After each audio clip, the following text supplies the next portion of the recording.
ಎಲ್ಲರಿಗೂ ನಮಸ್ಕಾರ. ವೇದಿಕೆಯಲ್ಲಿ ಉಪಸ್ಥಿತರಿರುವಂತಹ ಗಣ್ಯರೇ, ನನ್ನ ಆತ್ಮೀಯ ಸ್ನೇಹಿತರು,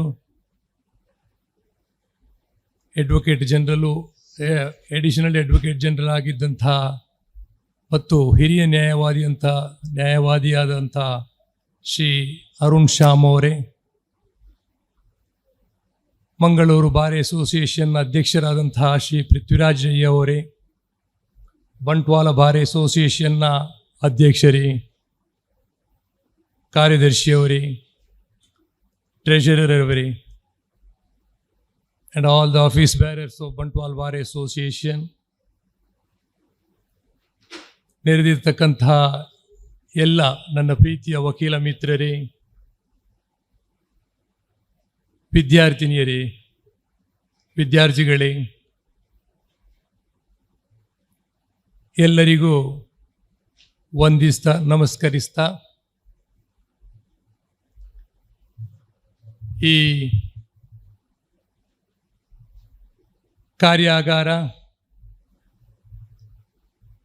ಕಾರ್ಯಾಗಾರಕ್ಕೆ ನನ್ನನ್ನು ಆತ್ಮೀಯವಾಗಿ ಬರಮಾಡಿಕೊಂಡಿದ್ದಕ್ಕೆ first of all I would like to thank the President, Secretary and Treasurer and all the other office bearers of Bantwal Bar Association for this warm and affectionate welcome. ನಾನು ಸುದರ್ಶನ್ ಅವರು ಮತ್ತು ಅಧ್ಯಕ್ಷರು ಸುಮಾರು ಸಮಯದಿಂದ ನನ್ನನ್ನು ಹೇಳ್ತಾ ಇದ್ದಾರೆ ಬರಬೇಕು ಅಂತ, ನಮ್ಮ ಬಂಟ್ವಾಳ ಬಾರಿಗೆ ಬರಬೇಕು ಅಂತ. ನಾನು ಇವತ್ತು ಒಪ್ಪಿಕೊಂಡಿದ್ದರೂ ಒಂದು ಕಳೆದ 2-3 ದಿವಸದಿಂದ ಸ್ವಲ್ಪ ಆರೋಗ್ಯದ ವಿಚಾರದಲ್ಲಿ ಒಂದು ಸ್ವಲ್ಪ ಏರುಪೇರಾಗಿತ್ತು. ಇನ್ನೇನು ಸಾಧ್ಯ ಇಲ್ಲ, ಬರಲಿಕ್ಕೆ ಕಷ್ಟ ಆಗ್ಬೋದು ಅಂತ ಎನಿಸಿದ್ದೆ. ಆದರೂ ಬರದೆ ಸಾಧ್ಯವೇ ಇಲ್ಲ. ಯಾಕಂತ ಹೇಳಿದ್ರೆ ಬಂಟ್ವಾಳ ಬಾರ್ ಅಸೋಸಿಯೇಷನ್ ನನ್ನ ತಾಲೂಕಲ್ಲಿರುವಂಥ ಬಾರ್ ಅಸೋಸಿಯೇಷನ್. ಸೊ ನನ್ನ ಜುರಿಶಿಕ್ಷನಲ್ಲಿ ಬರುವಂತಹ ಬಾರ್ ಅಸೋಸಿಯೇಷನ್, ಅದರಿಂದಾಗಿ ಬರಲೇಬೇಕು ಅಂತ ಈ ಕಾರ್ಯಕ್ರಮಕ್ಕೆ ಬಂದಿದ್ದೇನೆ.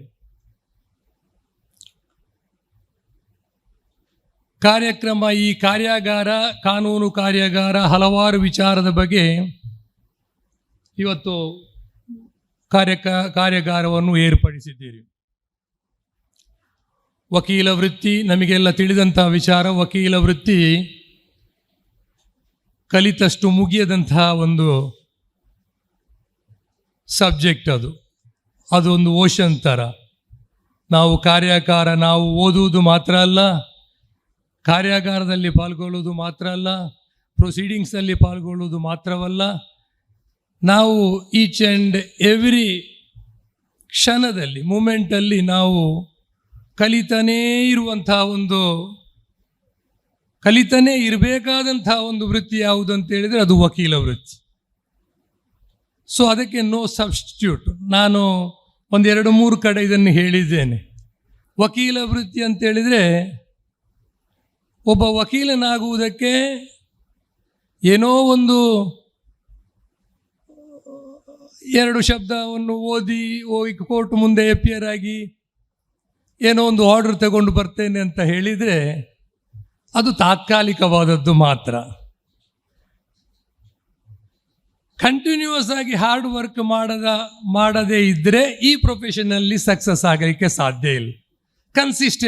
ನಾವು ಕನ್ಸಿಸ್ಟೆನ್ಸಿ ಅಂತ ಏನು ಕರಿತೇವೆ. ಸೊ ಕನ್ಸಿಸ್ಟೆನ್ಸಿ ಇಲ್ಲದಿದ್ದರೆ ವಕೀಲ ವೃತ್ತಿಯಲ್ಲಿ ಸಾಧನೆಯನ್ನು ಮಾಡಲಿಕ್ಕೆ ಖಂಡಿತವಾಗಲೂ ಸಾಧ್ಯವಿಲ್ಲ. ಇದು ನಮಗೆಲ್ಲರಿಗೆ ಗೊತ್ತಿರಬೇಕಾದಂತಹ ವಿಚಾರ. ಸೊ ವಕೀಲ ವಿದ್ಯಾರ್ಥಿಗಳು ಇರುವುದರಿಂದ ನಾನು ಇದನ್ನು ಹೇಳ್ತಾ ಇದ್ದೇನೆ. ವಕೀಲ ವೃತ್ತಿಗೆ ನೀವು ಜಾಯಿನ್ ಆಗಬೇಕು, ಲಾ ಕಾಲೇಜಲ್ಲಿ ಜಾಯಿನ್ ಆಗಬೇಕು. ಆ ತೀರ್ಮಾನ ಮಾಡಿದ ದಿವಸದಿಂದ ವಕೀಲ ವೃತ್ತಿ ಓದುವುದನ್ನು ಮಾತ್ರ, ಬೇರೆ ಯಾವುದೇ ಕಾರ್ಯಚಟುವಟಿಕೆ ಇಲ್ಲ, ಓದುವುದು ಮಾತ್ರ ನಮ್ಮ ಧ್ಯೇಯ. ಓದುವುದರಿಂದ ಮಾತ್ರ ಈ ವಕೀಲ ವೃತ್ತಿಯಲ್ಲಿ ಸಕ್ಸಸ್ಸನ್ನು ಕಾಣ್ಬೋದು ಬಿಟ್ಟರೆ ಬೇರೆ ಯಾವುದೇ ದಾರಿ ಇಲ್ಲ ಅಂತ. ನಾವು ಕೋರ್ಟಲ್ಲಿ ಆರ್ಗ್ಯುಮೆಂಟ್ಸ್, ಕೋರ್ಟಲ್ಲಿ ನಮ್ಮ ಕೇಸ್, ನಾವು ನಡೆಸುವ ಕೇಸಿಗಿಂತ ಮೊದಲು ಕೇಸ್ ನಾವು ನಾವು ವಕೀಲರಾಗಿ ಕೇಸ್ ನಡೆಸುವುದಕ್ಕಿಂತ ಮೊದಲು ಆ ಫೌಂಡೇಶನನ್ನು ಯಾವ ರೀತಿಯಾಗಿ ಮಾಡಿಕೊಂಡು ಹೋಗಬೇಕು, ಅದರ ಪೂರ್ವ ತಯಾರಿ ಹೇಗಿರಬೇಕು, ಇದನ್ನು ಸ್ಟೂಡೆಂಟ್ಸ್ ಲೈಫಿಂದಲೇ ನಾವು ಅಭ್ಯಾಸ ಮಾಡಿಕೊಳ್ಬೇಕು. ಕೋರ್ಟಿನ ಕಲಾಪದಲ್ಲಿ ಭಾಗವಹಿಸುವಿಕೆ ಅಥವಾ ಸೀನಿಯರ್ ಅಡ್ವೊಕೇಟ್ಸ್ನ ಚೇಂಬರ್ಗೆ ಹೋಗಿ ಕಲಿಯುವಂತಹ ವಿಚಾರ, ಇದೆಲ್ಲವೂ ನಂತರದ ನಮ್ಮ ವೃತ್ತಿ ಜೀವನದಲ್ಲಿ ಬಹಳಷ್ಟು ಪರಿಣಾಮವನ್ನು ಬೀರುತ್ತದೆ. ಮತ್ತೊಂದು ಕಠಿಣವಾದಂತಹ ಪರಿಶ್ರಮ. ನಾನು ಆಗಲಿ, ಅರುಣ್ ಶ್ಯಾಮ್ ಆಗಲಿ, ನಾವೆಲ್ಲರೂ ಇದೇ ಬಂಟ್ವಾಳ ತಾಲೂಕಿನ, ನಾನು ಒಬ್ಬ ಎಲ್ಲಿಂದ ವಿಟ್ಲದ ಕಾಸರಗೋಡಿನ ಗಡಿಭಾಗದಿಂದ ಬಂದವ ನಾನು. ಅಫ್ಕೋರ್ಸ್ ಅರುಣ್ ಶ್ಯಾಮ್ ಅವರು ಕೂಡ ನಮ್ಮ ಪಕ್ಕದವರೇ. ನಾವೆಲ್ಲ ಇವತ್ತು ನಮ್ಮನ್ನು ಏನು ಗುರುತಿಸಿ ಈ ಹುದ್ದೆಯನ್ನು ನಮಗೆ ಕೊಟ್ಟಿದ್ದಾರೆ, ನ್ಯಾಯಮೂರ್ತಿಯಾಗಿ ನೇಮಕ ಮಾಡಿದ್ದಾರೆ, ಇದರ ಹಿಂದಿನ ಪರಿಶ್ರಮ, ಇದರ ಹಿಂದೆ ಇದ್ದಂತಹ ಪರಿಶ್ರಮ, ಪ್ರತಿ ಮೂಮೆಂಟಲ್ಲಿ ಎಷ್ಟೋ ದಿವಸ ನಿದ್ದೆ ಇಲ್ಲದ ರಾತ್ರಿ ನಾವು ಕಳೆದಿದ್ದೇವೆ. Day and night hard work ಮಾಡಿದ್ದೇವೆ. ಒಂದಷ್ಟು ಪ್ಯಾನೆಲ್ಗಳಲ್ಲಿ, ನಾನು ಬೆಂಗಳೂರಿಗೆ ಹೋದ ನಂತರ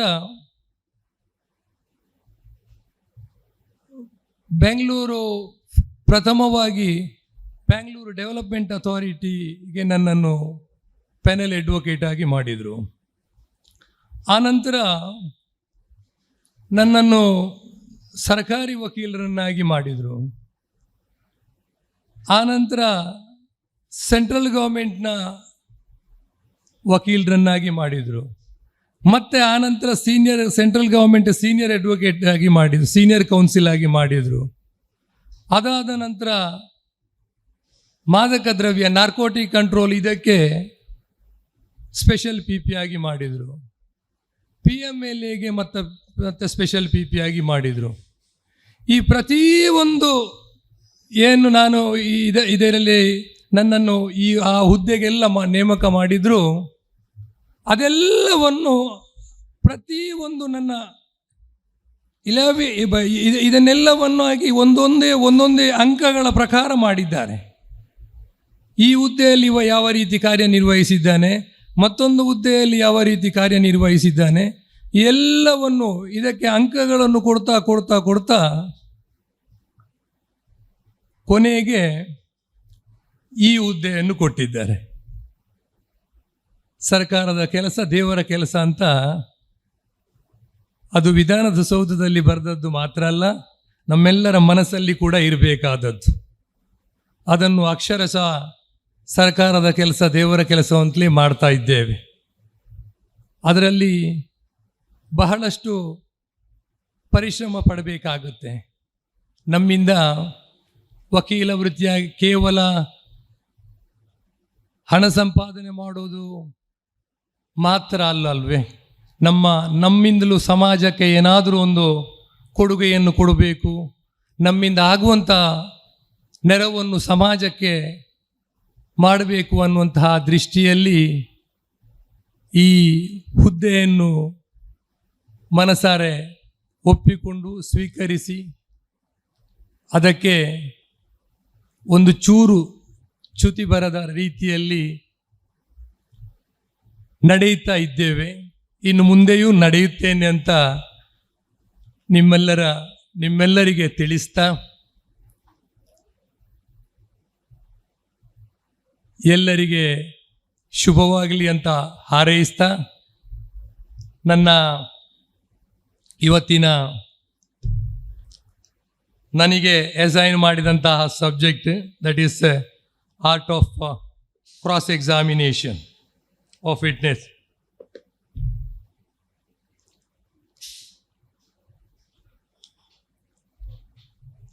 ಇದರ ಬಗ್ಗೆ ಬರುವುದಿದ್ರೆ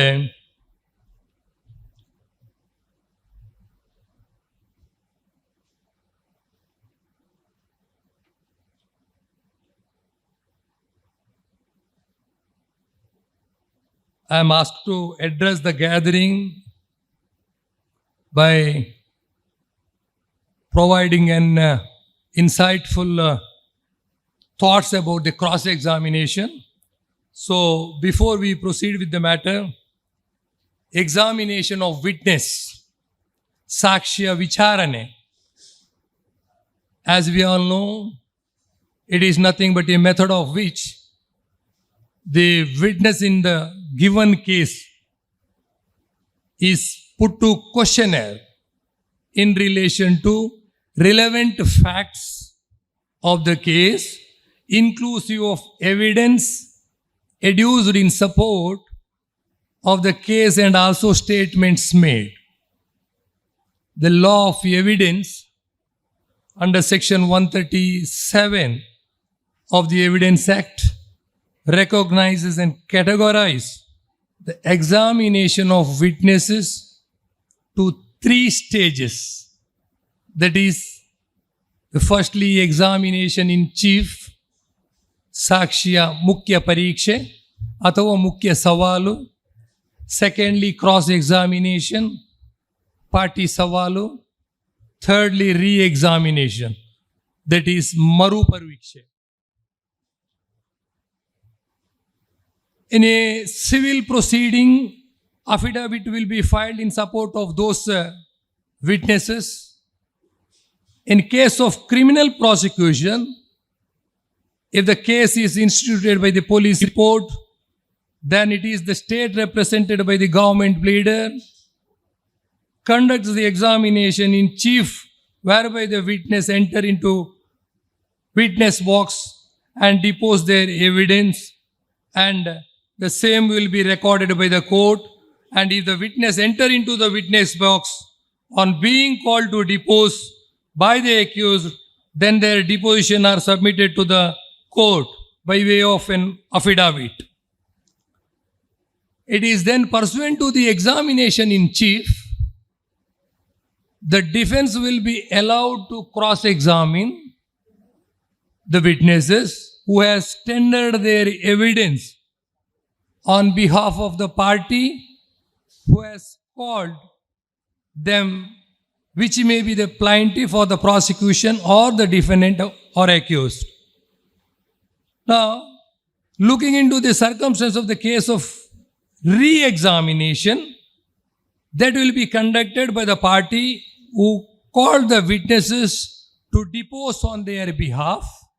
That is, the re-examination is conducted to clarify certain facts that requires to be deposed in result of evidence that are tendered while cross-examination. That is only conducted to clarify the certain facts.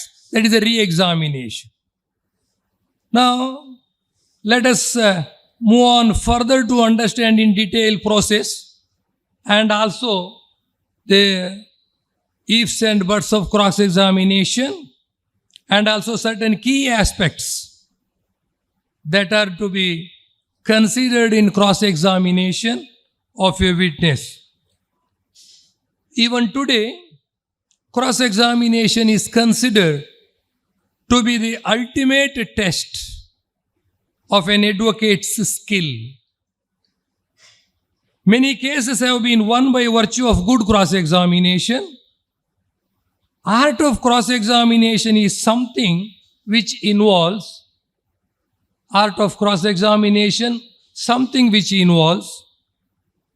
rules of factual enquiries, ವಾಸ್ತವದ ವಿಚಾರಣೆ, rules of factual enquiries, ವಾಸ್ತವದ ವಿಚಾರಣೆ, rules of logic, that is ತರ್ಕದ ನಿಯಮಗಳು, principles of human psychology, ಮಾನವ ಮನೋವಿಜ್ಞಾನದ ತತ್ವಗಳು,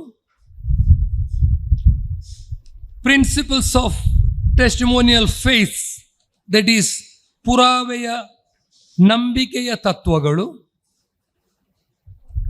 science of administration of justice, science of administration of justice, that is ನ್ಯಾಯಯುತ ಆಡಳಿತದ ಹಿಂದಿರುವ ವಾದ ಅಥವಾ ವೈಜ್ಞಾನಿಕ ಭಾವನೆಗಳು, ವಿಜ್ಞಾನ. Next is art of winning people, including the art of influencing people, that is ಜನರನ್ನು ಮತ್ತು ಸಾಕ್ಷಿಯನ್ನು ಪ್ರಭಾವಿಸುವ ಮತ್ತು ಮನಗೆಲ್ಲುವ ಕಲೆ. Art of winning people including the art of influencing people, ಜನರನ್ನು ಮತ್ತು ಸಾಕ್ಷಿಯನ್ನು ಪ್ರಭಾವಿಸುವ ಮತ್ತು ಮನಗೆಲ್ಲುವ ಕಲೆ. Art of conversation, that is ಭಾವನಾತ್ಮಕ ಮತ್ತು ವಿಮರ್ಶಾತ್ಮಕ ಮನೋಭಾವ ಮತ್ತು ಮಾತುಗಾರಿಕೆಯ ಕಲೆ. Art of conversation. Now, if we look into for a while why cross-examination holds such a prominence in the field of litigation or advocacy, and why it is considered to be an important stage in the case, then we can say that we cross-examination of the witness mainly for two reasons. That is, the first being to weaken, qualify or destroy the case of opponent. To weaken, qualify or destroy the case of opponent. Second being to establish one's case by means of his opponent's witness. Establish one's case, his own case, by means of his opponent's witnesses. The third being to show that from his present demeanor or from his past life, he is unworthy to belief, and thus weaken or destroy the effect of his testimony. That is to weaken or destroy the testimony of his, but destroy the effect of his testimony. So these are the three important aspects. Now, the next important aspect, that is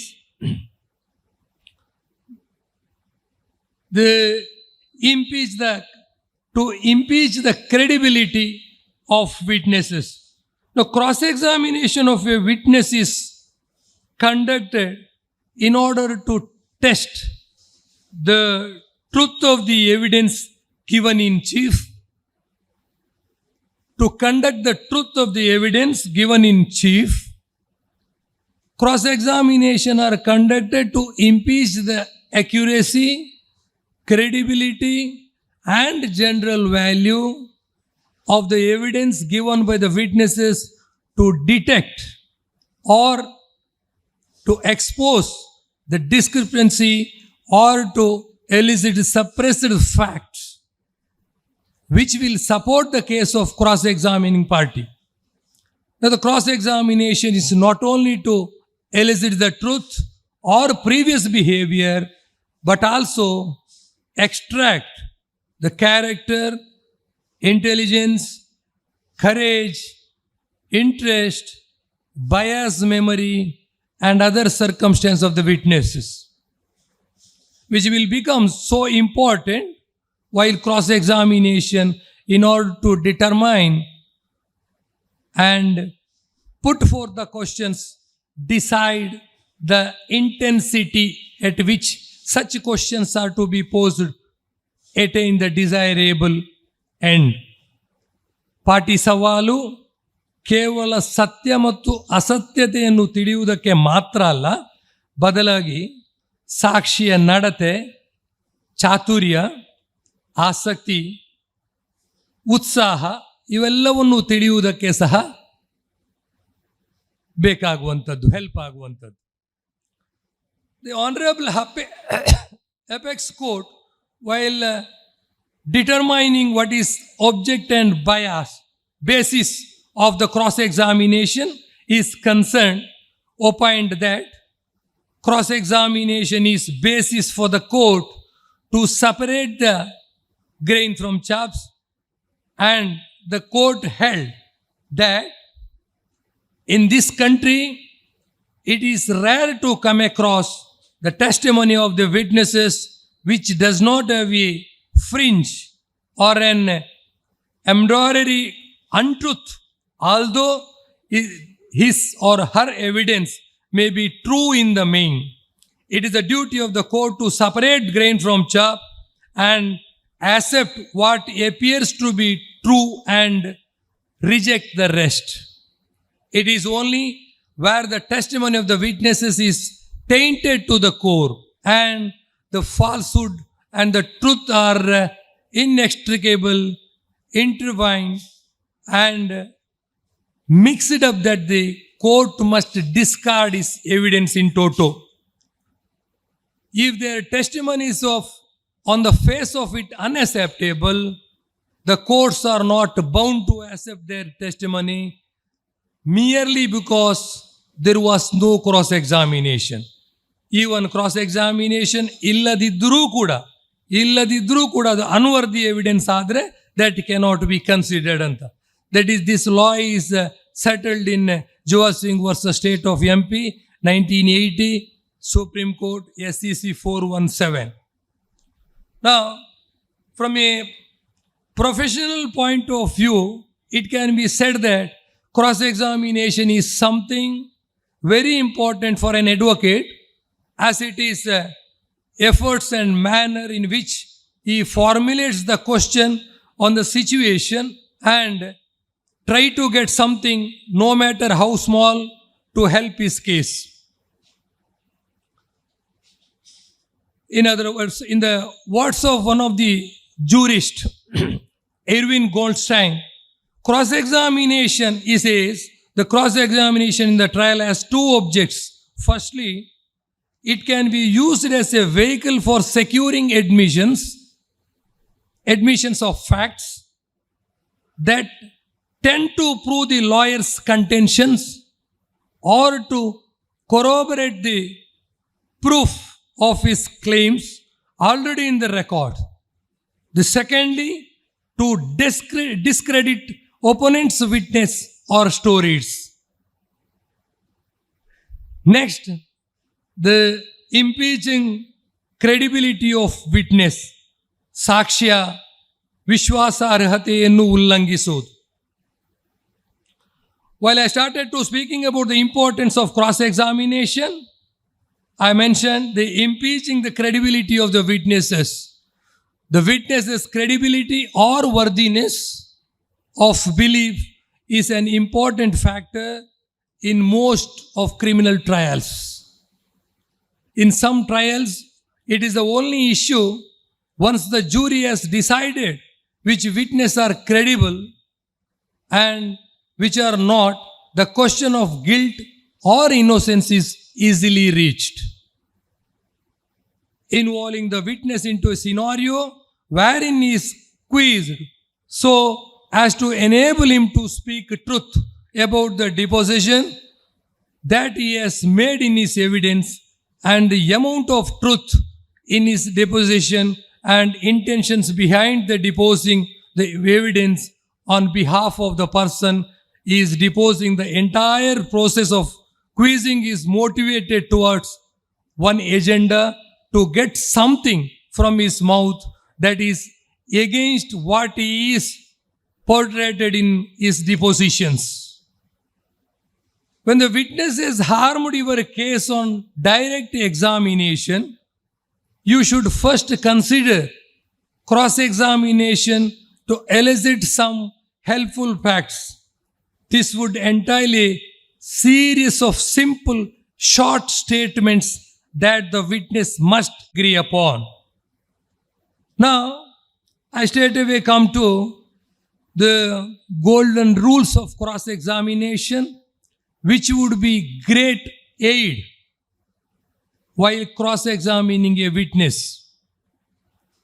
ಪಾಟಿ ಸವಾಲಿನ ಬಹುಮುಖ್ಯ ಅಥವಾ ಸುವರ್ಣ ತತ್ವಗಳು. Number 1, be likable, pleasant, agreeable. Be likable, be present or agreeable. That is, ಸಾಕ್ಷಿಗೆ ಇಷ್ಟವಾಗುವಂತೆ ನಡೆದುಕೊಳ್ಳೋದು. Be likable is an important in cross-examination as at any point of time in the case. You don't want to judge, that is the fact finder, to start feeling sympathetic with the witness because you are giving him or her a hard time. If you do turn nasty as you butcher a witness, make absolutely sure that the judge will feel it's justified. Eye contact terribly important in cross-examination.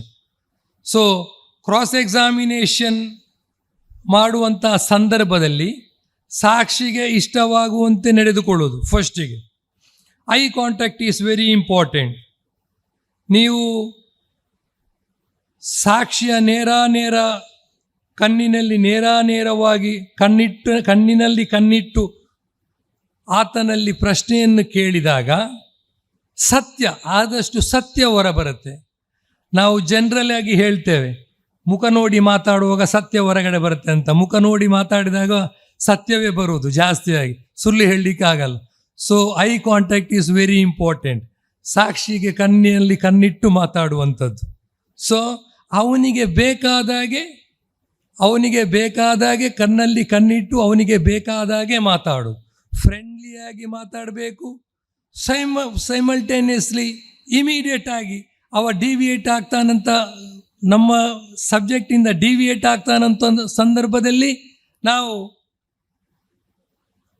ಈ cross examination scenario ಏನಿದೆ ಅದರಿಂದ ಒಂದು ಸ್ವಲ್ಪ ನಾವು deviate ಆಗಿ ಮತ್ತೆ ಪುನಃ ಅವನನ್ನು ಆ ಟ್ರ್ಯಾಕಿಗೆ ತರುವಂಥದ್ದು. So this is the first one, be likeable. Next, think beginning, middle and end. That is, ಎಲ್ಲಿಂದ ಶುರು ಮಾಡಬೇಕು, ಮಧ್ಯದಲ್ಲಿ ಏನು ಕೇಳಬೇಕು, ಹೇಗೆ ಮುಕ್ತಾಯ ಮಾಡಬೇಕು, ಇದನ್ನು ಈ ಪರಿಕಲ್ಪನೆಯನ್ನು ನಾವು ಫಸ್ಟಿಗೆ ಮನಸ್ಸಲ್ಲಿ ಇಟ್ಟುಕೊಂಡಿರಬೇಕು. ಕೊನೆಯ ಪ್ರಶ್ನೆಯನ್ನು ಮೊದಲೇ ಕೇಳಿದರೆ ಉತ್ತರ ಬರಲ್ಲ. ಎಲ್ಲಿಂದ ಪ್ರಾರಂಭ ಮಾಡಬೇಕು ಅಂತ ಫಸ್ಟಿಗೆ ನಿರ್ಣಯ ಮಾಡಬೇಕು, ತೀರ್ಮಾನ. ಮತ್ತೆ ಆ ಮಿಡ್ಲಲ್ಲಿ ಏನು ಕ್ವಶನ್ ನಾವು ಕೇಳಬೇಕು, ಇದನ್ನು ಎಂಡ್ ಹೇಗೆ ಮಾಡಬೇಕು. So think beginning, middle and end. ನಾವು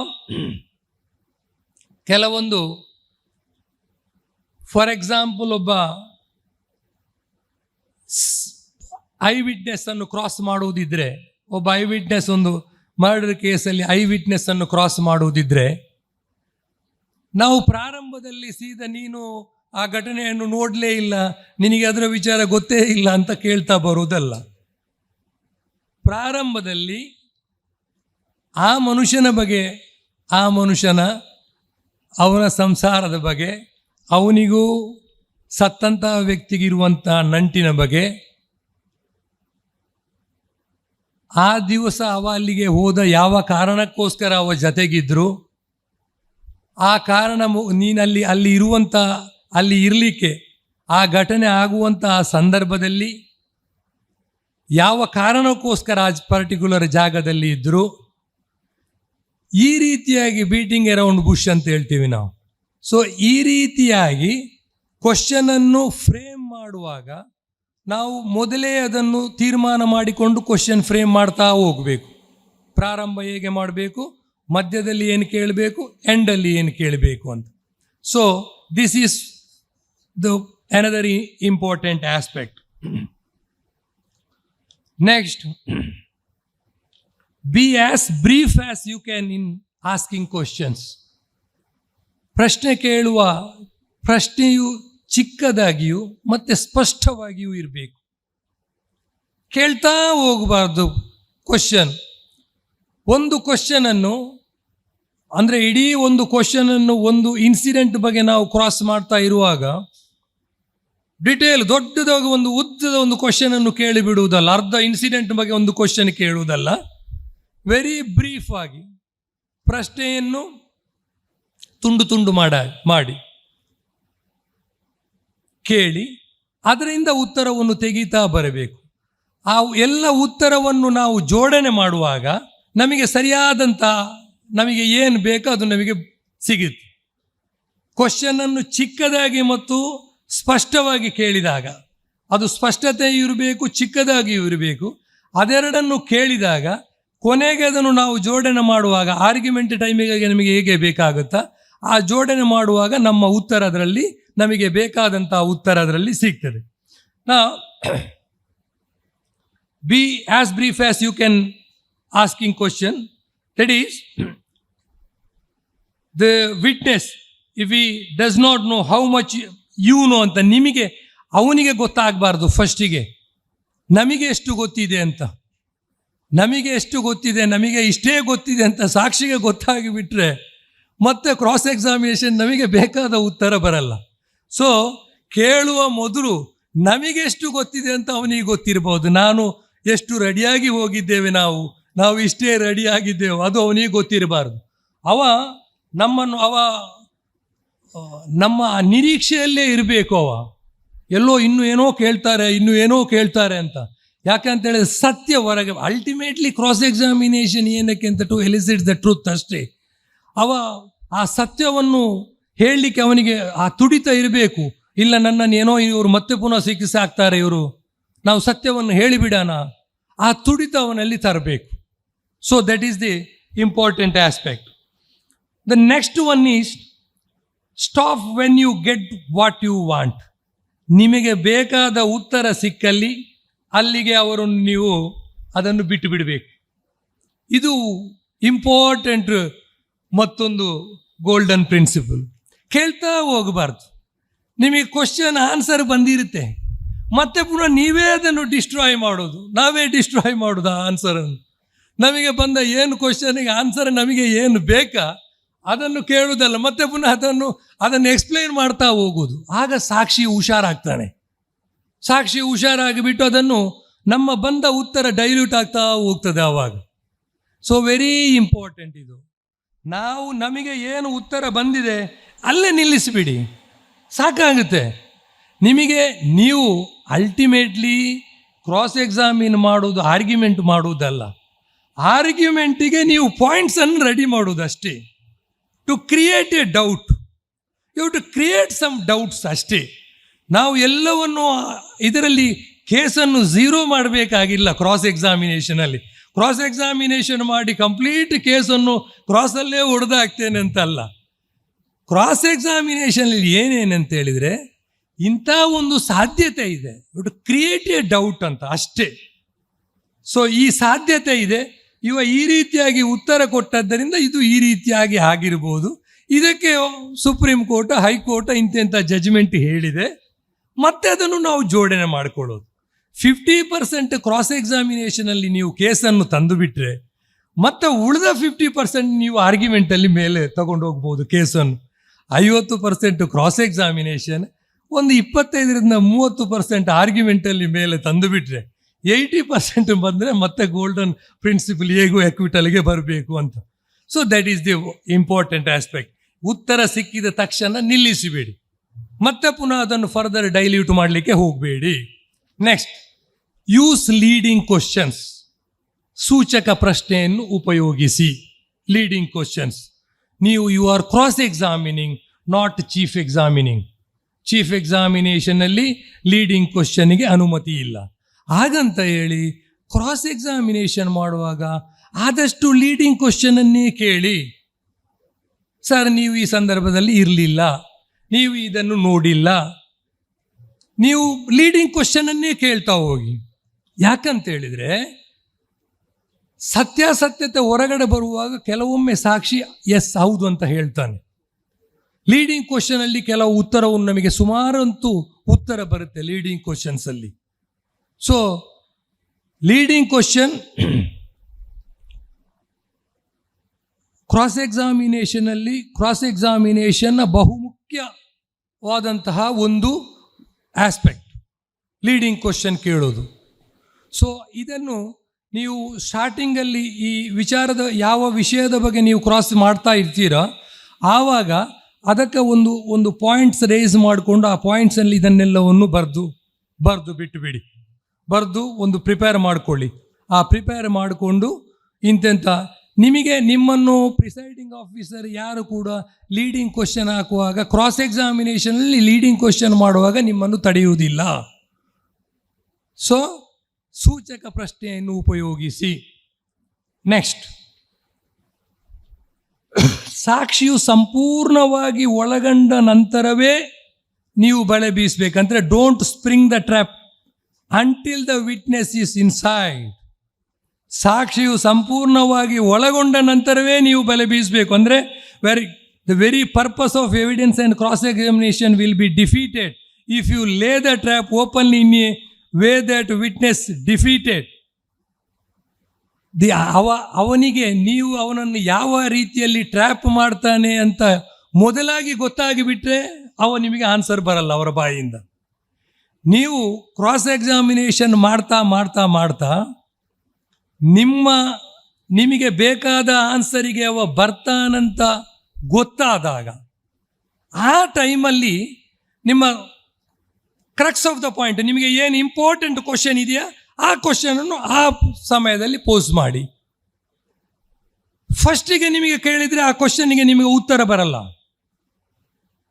ನಿಮ್ಮ ಆಲ್ಮೋಸ್ಟ್ ಒಂದು ಟ್ರ್ಯಾಪಿಗೆ ಬರ್ತಾ ಇದ್ದಾನೆ ಈ ಇವನ ವಿಟ್ನೆಸ್ಸನ್ನು ಬಿಲೀವ್ ಮಾಡುವಾಗಿಲ್ಲ, ಆಲ್ಮೋಸ್ಟು ನಮ್ಮ ಟ್ರ್ಯಾಪಿಗೆ ಬರ್ತಾ ಇದ್ದಾನೆ, ಸರಿಯಾದ ಈ ಸಾಕ್ಷಿಯ ನಂಬಲಾರ್ಹವಾದಂತಹ ಸಾಕ್ಷಿ ಅನ್ನುವುದು ನಿಮ್ಮ ಮನವರಿಕೆ ಆದ ನಂತರ ಇಮಿಡಿಯೇಟ್ ನಿಮ್ಮ ಇಂಪಾರ್ಟೆಂಟ್ ಕ್ವಶನ್ಸ್ ಏನಿದೆ ಅದನ್ನು ಹಾಕಿಬಿಡಿ.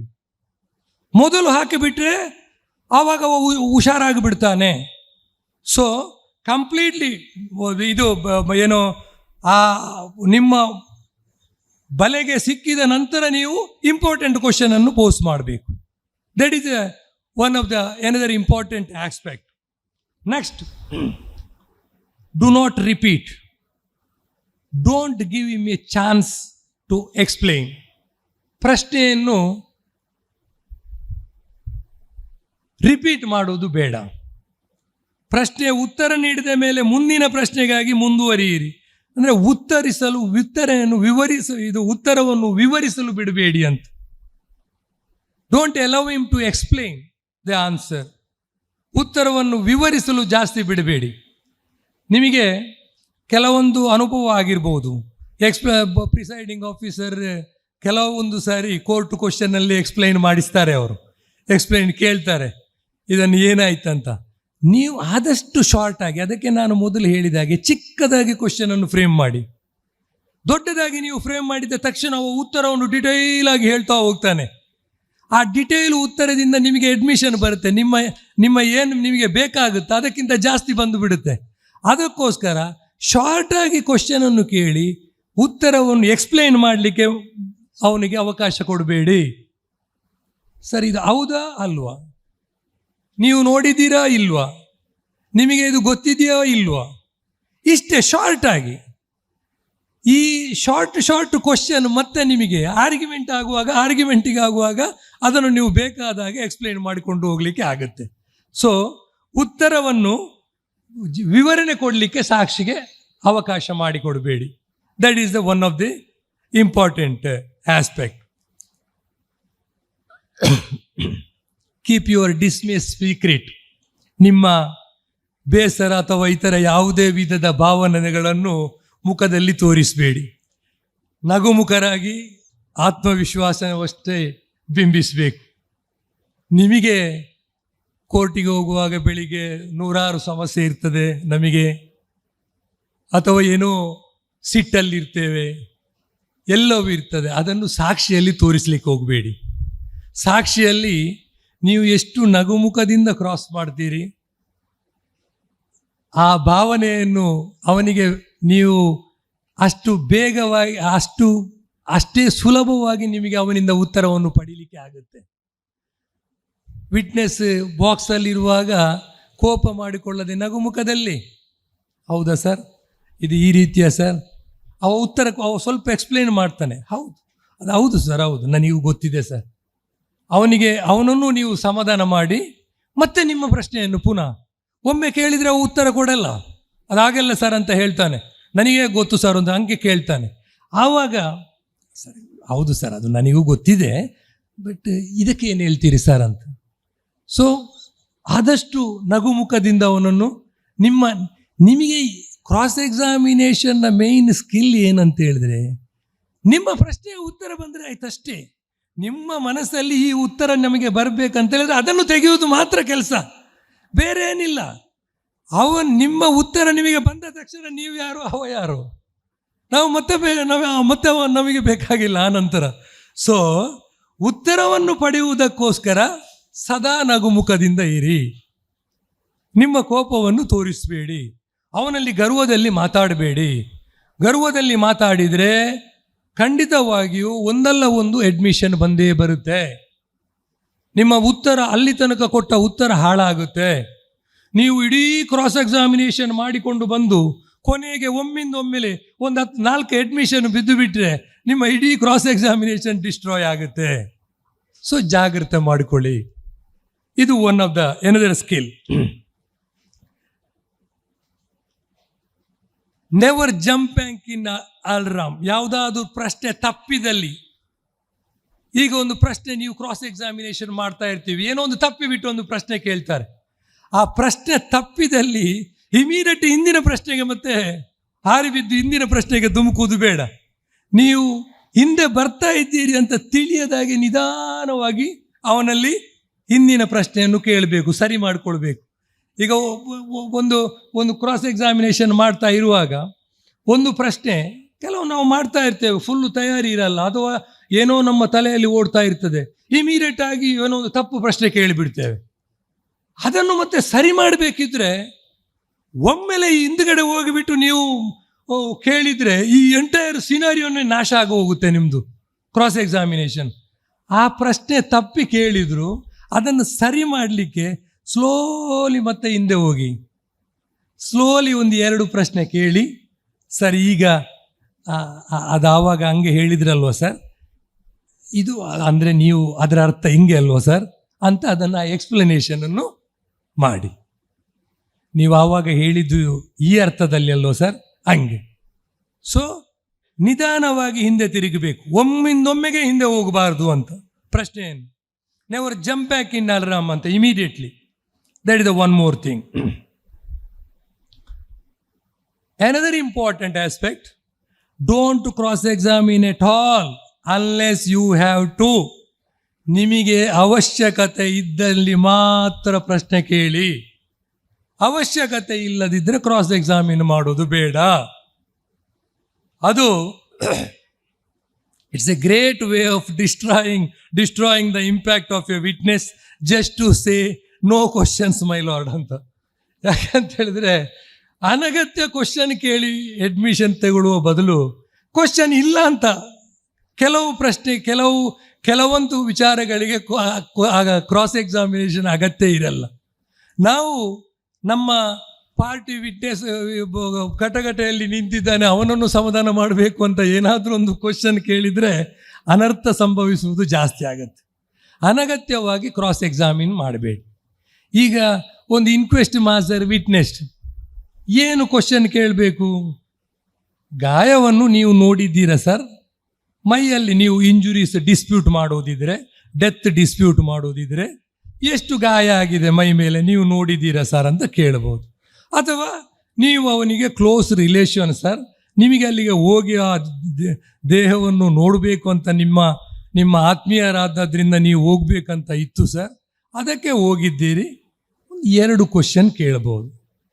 ಅಂದರೆ ಅವ ಕ್ಲೋಸ್ ಇಂಟ್ರೆಸ್ಟೆಡ್ ವಿಟ್ನೆಸ್ ಅಥವಾ ಇಂಜುರೀಸ್ ಡಿಸ್ಪ್ಯೂಟ್ ಮಾಡುವುದನ್ನು, ಇದೆರಡು ಬಿಟ್ಟರೆ ಬೇರೆ ಕ್ವಶನ್ ಇಲ್ಲ. Death is not a dispute. ಡೆತ್ತನ್ನು ನೀವು ಡಿಸ್ಪ್ಯೂಟ್ ಮಾಡಿದ್ರೆ ಅನಗತ್ಯ ಕ್ವಶನ್ ಕೇಳ್ತಾ ಹೋಗೋದು ಬೇಡ. ಅವನಿಗೆ ಏನೇನೋ ಕ್ವಶನ್ ಕೇಳಿ ಅದರಿಂದ ಮತ್ತೆ ಅಡ್ಮಿಷನ್ ತಗೊಂಡು ಬರುವುದು ಬೇಡ. ಸೊ ಕ್ವಶನ್ ಕೇಳುವಾಗ ಅನಗತ್ಯವಾಗಿ ಕೇಳಬೇಡಿ. ಯಾವುದು ಇಲ್ಲ, no question, no cross my lord, ಮುಗಿದೋಯ್ತು. ಸೊ ಇದು one of the important art of cross examination ಅಂತ. Next, don't go fishing. ಉತ್ತರ ಹುಡುಕ್ತಾ ಪ್ರಶ್ನೆಯನ್ನು ಎಕ್ಕಬೇಡಿ, ಬದಲಾಗಿ ಮುಂಚಿತವಾಗಿ ಯೋಚನೆ ಮಾಡಿ. ಅವನ ಏನು ಹೇಳ್ತಾನೆ ಚೀಫ್ ಎಕ್ಸಾಮಿನೇಷನ್, ಆವಾಗ ನೀವು ಅವನ ಉತ್ತರವನ್ನು ಹುಡುಕ್ತಾ ನೀವು ಪ್ರಶ್ನೆಯನ್ನು ತಯಾರು ಮಾಡುವುದಲ್ಲ. ಸುಮಾರು ಜನ ನಾವು ಅದನ್ನು ಅದನ್ನು ಮಾಡ್ತೇವೆ ಸ್ಟಾರ್ಟಿಂಗಲ್ಲಿ, ಅವನ ಉತ್ತರಕ್ಕೆ ತಕ್ಕ ನಾವು ಪ್ರಶ್ನೆಯನ್ನು ಮಾಡೋದು. ಹಾಗೆಲ್ಲ ಮುಂಚಿತವಾಗಿ ನಾವು ಯೋಚನೆ ಮಾಡಬೇಕು. ಮುಂಜಾಗ್ರತೆ ತಂತ್ರಗಾರಿಕೆ ನಮ್ಮದು ಏನಿದೆಯಾ ನಾವು ಫಸ್ಟಿಗೆ ಅದನ್ನು ರೆಡಿ ಮಾಡ್ತಾ ಇರಬೇಕು. ಅವನಿಗೆ ಆನ್ಸರ್ ಅವ ಏನೇನು ಹೇಳ್ತಾನಂತ ಹೇಳಿ ಅಲ್ಲೇ ನಾವು ಪ್ರಶ್ನೆಯನ್ನು ಅದಕ್ಕೆ ಸರಿಯಾಗಿ ಪ್ರಶ್ನೆಯನ್ನು ಜೋಡಿಸುವುದಲ್ಲ. ಸೊ ಪ್ರಶ್ನೆಯನ್ನು ನಾವು ಪ್ರಥಮವಾಗಿ ರೆಡಿ ಮಾಡಿ ಇಡಬೇಕು. ಸೊ ಉತ್ತರ ಹುಡುಕ್ತಾ ಪ್ರಶ್ನೆಯನ್ನು ಹೆಕ್ಕಬೇಡಿ, ಬದಲಾಗಿ ಮುಂಚಿತವಾಗಿ ಯೋಚನೆ ಮಾಡಿ ತಂತ್ರಗಾರಿಕೆ ಇರಲಿ ಅಂತ. Don't let the witness repeat the evidence he or she gave in chief.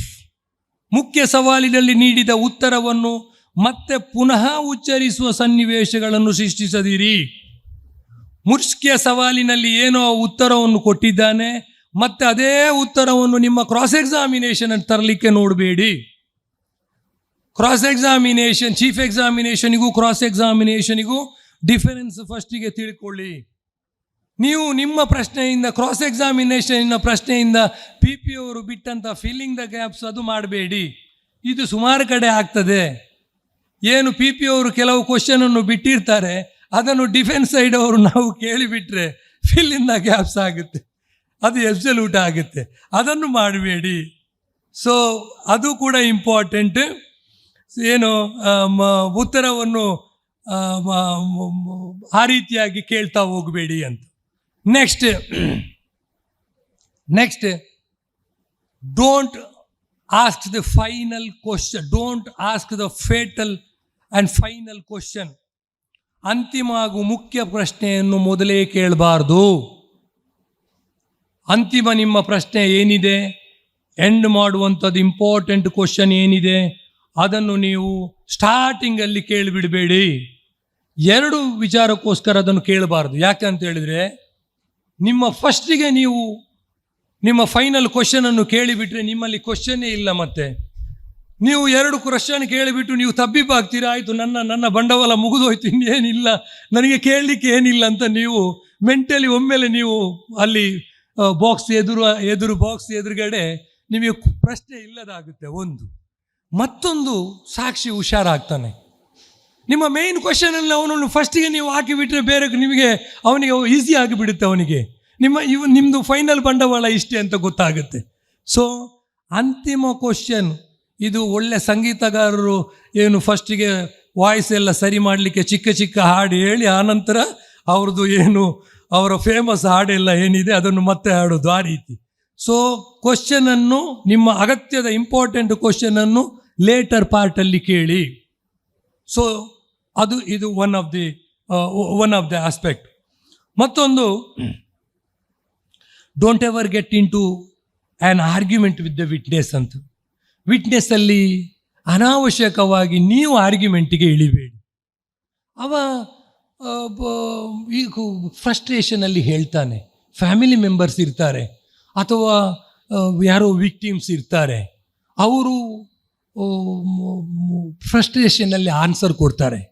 ನೀವು ಕೂಡ ಕೋಪದಲ್ಲಿ ಅವನಲ್ಲಿ ಹಾಗೆಲ್ಲ ಹೀಗೆಲ್ಲ ಅಂತ ನೀವು ಅವನಲ್ಲಿ ಜಗಳಕ್ಕೆ ಇಳಿಯುವುದು ಅಥವಾ ಅವನಲ್ಲಿ ಆರ್ಗ್ಯುಮೆಂಟಿಗೆ ಇಳಿಯುವುದು ಮಾಡಬೇಡಿ. ಆರ್ಗ್ಯುಮೆಂಟಿಗೆ ನೀವು ಇಳಿದ ತಕ್ಷಣ 100% ಅಡ್ಮಿಷನ್ ಬರುತ್ತೆ. ವಿಟ್ನೆಸ್ಸಲ್ಲಿ ಆರ್ಗ್ಯುಮೆಂಟ್ ಮಾಡಲಿಕ್ಕೆ ಹೋಗಬೇಡಿ. ನಿಮ್ಮ ಕ್ವಶನಿಗೆ ಉತ್ತರ ಬರದಿದ್ದರೆ ಬಿಟ್ಟುಬಿಡಿ, ಅಲ್ಲೇ ಬಿಟ್ಟು ಮುಂದೆ ಸಾಗಿ ಒಂದು ರೌಂಡ್ ಬಂದು ಮತ್ತೆ ವಾಪಸ್ ಬಂದಾಗ ಬರುತ್ತೆ. ಸೊ ಅನಾವಶ್ಯಕವಾಗಿ ವಿಟ್ನೆಸ್ಸಲ್ಲಿ ಆರ್ಗ್ಯುಮೆಂಟ್ ಮಾಡಿದರೆ ಕೇಸ್ ಡಿಸ್ಟ್ರಾಯ್ ಆಗುತ್ತೆ. ವಿಟ್ನೆಸ್ ಹುಷಾರಾಗ್ತಾನೆ, ಆವಾಗ ಎಲ್ಲವನ್ನೂ ಹೇಳ್ತಾನೆ. ನಮಗೆ ಬೆಂಗಳೂರು ರೂರಲ್ ಡಿಸ್ಟ್ರಿಕ್ಕಲ್ಲಿ ಕ್ರಾಸ್ ಎಕ್ಸಾಮಿನೇಷನ್ ಮಾಡುವಾಗ ಮರ್ಡರ್ ಕೇಸಲ್ಲಿ ಎಲ್ಲ ಹಾಸ್ಟೇಲ್ ವಿಟ್ನೆಸ್ ಅಂತ ಇಲ್ಲ. ಎಲ್ಲರೂ ರೈತರು ಶಾಲಾ ಹಾಕೊಂಡು ಬರ್ತಾರೆ, ಸತ್ಯವನ್ನೇ ಹೇಳ್ತಾರೆ ಬಾಕ್ಸಲ್ಲಿ. ಹಾಸ್ಟೇಲ್ ವಿಟ್ನೆಸ್ ಅಂತಲೇ ಇಲ್ಲ, ಎಲ್ಲ ವಿಟ್ನೆಸ್ ಅದು ಕಂಟೆಸ್ಟೆಡ್. ಕ್ರಾಸ್ ಮಾಡುವಾಗ ಎಷ್ಟು ಜಾಗ್ರತೆಯಲ್ಲಿ ಇರಬೇಕಂತ ಹೇಳಿದ್ರೆ, ಇಲ್ಲಿ ಒಂದು ಏನಾದರೂ ನಾವು ಕೋಪದಲ್ಲಿ ಮಾತಾಡಿಬಿಟ್ರೆ ಅವ ಇಡೀ ಸ್ಟೋರಿಯನ್ನು ಹೇಳಿಬಿಡ್ತಾನೆ. ಪ್ರಿಸೈಡಿಂಗ್ ಆಫೀಸರಿಗೂ ಕೋಪ ಬರುತ್ತೆ, ಏನಕ್ಕೆ ಈ ರೀತಿ ಆರ್ಗ್ಯುಮೆಂಟ್ ಮಾಡ್ತಾರೆ. ಅವ್ರು ಎಲ್ಲರೂ ಬರ್ಕೊಳ್ತಾರೆ, ಎಲ್ಲವನ್ನು ಬರ್ಕೊಳ್ತಾರೆ. ಪಿ ಬಿಟ್ಟಂತ ಕ್ರಾಸ್ ಎಲ್ಲವನ್ನು ಫಿಲ್ ಮಾಡಿ ಆಗುತ್ತೆ. ಸೊ ಅಂಥ ಸಂದರ್ಭದಲ್ಲಿ ವೆರಿ ವೆರಿ ಜಾಗ್ರತೆಯಾಗಿ ಮೂವ್ ಆಗಬೇಕು. ಸಾಕ್ಷಿಯನ್ನು ಸಮಾಧಾನಪಡಿಸಿ, ನಗುಮುಖದಿಂದ ಸಮಾಧಾನಪಡಿಸಿ ಬೇಕಾದದನ್ನು ಕೇಳಬೇಕು. ಆರ್ಗ್ಯುಮೆಂಟಿಗೆ ಇಳಿಬೇಡಿ. ನೆಕ್ಸ್ಟ್ ಆಯಿತು, ಮುಗಿಸ್ತೇನೆ. ಟೈಮು ನಂದು ಆಗ್ತಾ ಬಂತಂತ ಟೈಮು ಆಯಿತು. ಅರುಣ್ ಶಾಮ್ ಮುಗಿಸ್ತೇನೆ.